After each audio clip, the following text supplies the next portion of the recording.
Et parler, c'est le moment de parler là, je crois. Bonsoir, bienvenue ici au Palais des Sports de Beaublanc. Bonsoir Claude, bonsoir Mehdi. Alors je crois qu'il y a un bonsoir, putsch, je sens une pieuvre derrière moi, ça m'inquiète. Est-ce que le match est bien passé sur SFR, Fred? Il est bien passé, Limoges a gagné, ils ont bien joué, mérité. C'est un peu dommage pour Gravelines qui est un peu dans la mouise en ce moment, qui a du mal sur les derniers cartons, mais c'est la vie. Le prochain, Fred, c'est quand? C'est l'Asvel ici pour toi? Non, le prochain, je sais pas quand c'est moi. C'est pas moi qui décide, je suis qu'un simple employé, mais j'espère revenir rapidement. À très bientôt, Fred. Et merci pour le clin d'œil. J'adore. On n'a pas le choix. Merci, vous l'avez compris. Fred Weiss qui était là pour SFR Sport 2 avec David Cosette ce soir et qui tous les deux ont assisté à la victoire du CSP face au BCM. Rebonsoir Claude. Rebonsoir Mehdi. Rebonsoir Antoine. Bonsoir tout le monde. Il était temps, c'est la première en 2018, après 4 matchs compliqués pour diverses raisons. Limoges CSP a enfin signé sa première victoire, Claude. Alors avant d'aller un peu plus loin dans l'analyse, c'est le principal ce soir. Oui, alors donc c'était compliqué. J'avais envisagé 2 formes de débrief. Le premier débrief, si on avait perdu. Et là, j'aurais été très malheureux. Le deuxième débrief, on gagne. Et donc après, je réfléchis. Je me dis, oui, on a perdu 4 matchs. Oui, on a perdu des matchs à Monaco, à Villeurbanne, contre Kazan, contre les Italiens, qui sont nettement meilleurs qu'on le pensait. Et 2 jours après le décès de Fred. Donc on va relativiser. Pour moi, j'avais dit à tout le monde, les gens que je côtoie, qu'aujourd'hui était le match charnière, où on retournait vers le bon côté de la force, où on était vraiment à la rue. J'ai eu très peur. Il va falloir pousser la voix, Claude, ce soir. J'ai eu très peur sur le deuxième quart-temps, où nous encaissons 37 points.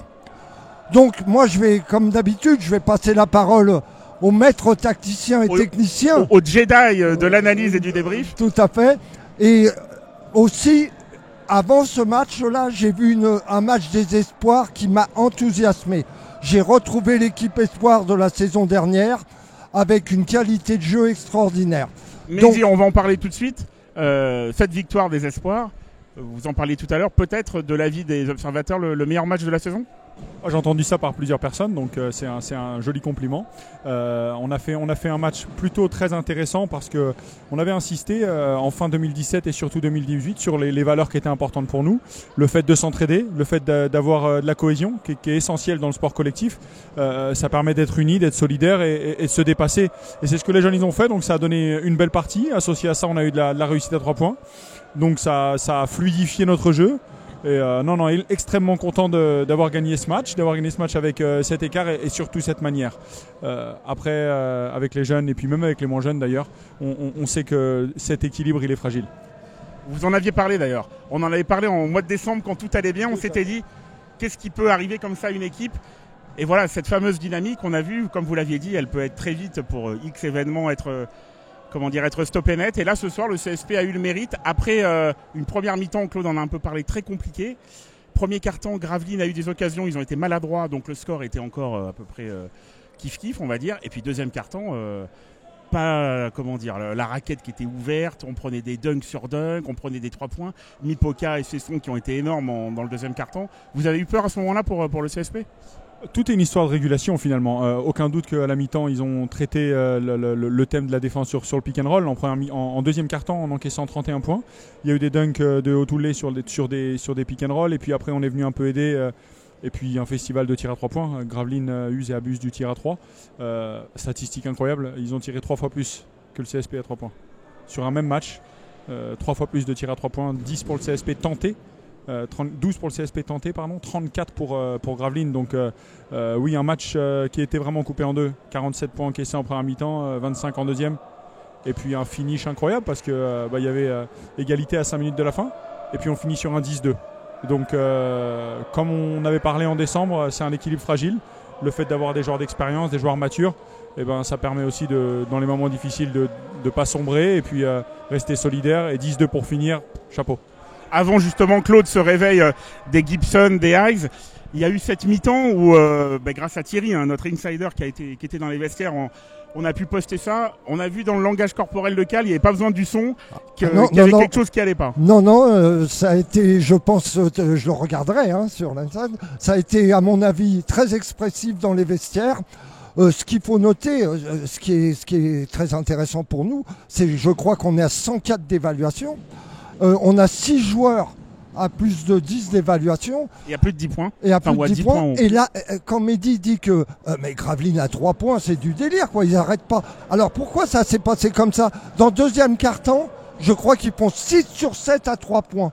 Et après, ils doivent en mettre 3, mais sur je ne sais plus combien. Donc, il y a vraiment eu... Bon, moi, ce qui m'a fait plaisir, c'est le déclic. J'ai retrouvé Hayes dans le moment. J'ai adoré le dernier carton de Gibson, qui pour moi a été vraiment excellent. Mam avec ses défauts, mais ses qualités aussi. Howard qui met 2 tirs à 3 points venus d'ailleurs, parce qu'il faut aller la chercher. Avec un sang-froid incroyable. Extraordinaire. Et puis on a retrouvé notre public. Voilà, Mehdi va peut-être un peu plus affiner encore les stats. Je sais qu'il adore.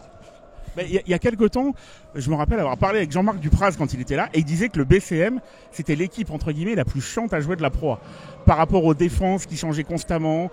On a vu ce soir, il y a eu pas mal de changements, des prises à 2 en première mi-temps sur jaillité systématique aussi.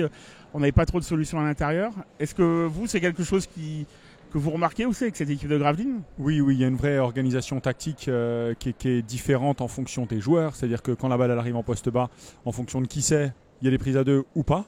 Donc c'est pas facile à s'adapter pour l'adversaire. Pareil sur les défenses pick and roll, les grandes lignes, si on peut parler d'un peu d'aspect tactique, c'est avec les postes 5, donc les plus grands, c'est d'être plutôt agressif sur la balle. Donc le défenseur du poste 5, il essaie d'empêcher le meneur de jeu d'attaquer. Et puis par contre, quand c'est avec les postes 4, il change. Et donc ça crée une complexité tactique pas simple à manœuvrer, et tout ça avec beaucoup de tension, beaucoup de nervosité, parce que c'est un match de haut niveau dans une salle pleine. C'est une équipe très difficile à manœuvrer, et j'ai été bluffé de leur niveau d'adresse, comme Claude a dit dans le deuxième quart-temps, en sachant pertinemment que ça ne peut pas durer avec un tel niveau d'adresse et avec les ajustements qui ont été faits par Kyle à la mi-temps. Voilà, Kyle et ses joueurs qui ont réussi à s'imposer. Ce match qui marque aussi la fin de la phase aller, messieurs, oui. Avec un bilan satisfaisant pour Limoges, si je ne dis pas de bêtises, 11 victoires, 6 défaites, oui. À l'issue de la 17e journée. Un mot sur cette phase aller, Claude? Moi, je suis très heureux d'abord de retrouver une équipe qui me fait plaisir à voir, et le public aussi. Je ne vais pas revenir sur les derniers matchs, parce que pour moi, c'est des matchs... Bon, on avait un objectif, c'était de se qualifier pour le top 16, nous l'avons fait. Maintenant, notre objectif, c'est de bien figurer dans le championnat. On est bien parti pour le faire. Il y a la queue de Mickey là bientôt. Bon, c'est une compétition, j'ai un petit peu de mal avec. Moi, j'espère juste qu'on va bien jouer. C'est une compétition qu'on aime bien si on la gagne. En fait, si on la gagne, c'est ça. Et qu'on ne se blesse pas, surtout. Je veux juste rajouter un mot sur le match d'aujourd'hui. Je n'ai pas l'habitude, je ne crois l'avoir très rarement fait. Mais l'arbitrage m'a beaucoup dérangé. La faute antisportive qui siffle, d'abord à Gibson, peut nous coûter le match. Je ne vois pas la faute, je regarderai le match en vidéo. Après, il y a les deux mêmes fautes de l'autre côté qui ne sont pas sifflées antisportives. Donc j'ai trouvé l'arbitrage, d'ailleurs le public a un peu grondé. Voilà mon analyse. C'est intéressant ce que dit Claude. Est-ce que c'est la première saison où il y a un peu ces modifications au niveau des fautes antisportives, intentionnelles? J'ai mangé le nom en plus. Antisportives. Il y a une évolution réglementaire. Auparavant, les équipes avaient pris l'habitude de faire faute pour couper la contre-attaque. La fameuse faute à l'européenne qu'on appelle. Exactement, les fautes tactiques, etc. Désormais, ces fautes-là, si elles sont jugées non nécessaires, c'est vraiment le critère qui est important, jugé non nécessaire, et dont le seul objectif est de couper la contre-attaque, elle doit être sanctionnée d'une faute antisportive, et donc de donner 2 lancers francs et la possession de balle. Et là, ça laisse... Il y a encore plus d'interprétation du coup pour le trio arbitral. Non nécessaire. À partir du moment où on met non nécessaire, et donc la seule vertu est de couper la contre-attaque, on doit donner 2 fautes, 2 lancers francs et la possession, donc siffler une faute antisportive. Très complexe, c'est la première saison qu'on vit ça en Europe. À savoir, il y a un ajustement qui a été fait par les entraîneurs. J'avais vu Sacha Obradovic. Maintenant, ils font les mêmes fautes, mais sauf qu'ils les font plus très haut, à la ligne médiane à peu près, ce qu'on avait l'habitude de voir. Ils les font à 3 points. Et donc ça donne l'impression d'être une une faute standard qui a juste comme vertu d'aller toucher le ballon. Et puis je vois quand même de plus en plus d'entraîneurs demander ces fautes-là et les joueurs les faire proche de la ligne à 3 points. Et par contre, celles-ci, elles sont pas sifflées antisportives parce qu'elles sont décalées, on a moins cette sensation. Exactement. Ça promet peut-être de belles décisions en play-off sur des matchs 3 ou des matchs 5 avec ce genre d'action. Ça peut donner lieu à pas mal de débats d'ici là, à mon avis. C'est tout le temps ça. Il y a des règles et puis il y a des gens qui essaient de trouver un moyen de respecter la règle, mais toujours de garder cet objectif de ne pas te donner de panier de contre-attaque parce que c'est quand même là l'essentiel. Les paniers 1 contre 0 en contre-attaque, c'est très difficile à défendre. L'essentiel, c'était aussi donc cette victoire du CSP. Claude, vous concluez ? Oui, très heureux. Je vais vous dire, dormez heureux. Fred, tu peux être content, ton équipe, tu as retrouvé ton équipe. Donc voilà, aujourd'hui, tout bénéfice. Et puis, on se retrouve vite contre l'Asvel pour le Rock-Up. Contre l'Asvel, le Rock-Up. Voilà, mais bon. J'espère qu'on fera au moins un bon match et qu'on va gagner contre l'Asvel. Merci Claude. Merci à vous. Merci Mehdi. Merci, bonne soirée à tous. Et puis n'oubliez pas, nouveau rendez-vous, l'œil de Mehdi, dans pas très longtemps sur l'appli. Salut à tous, bye.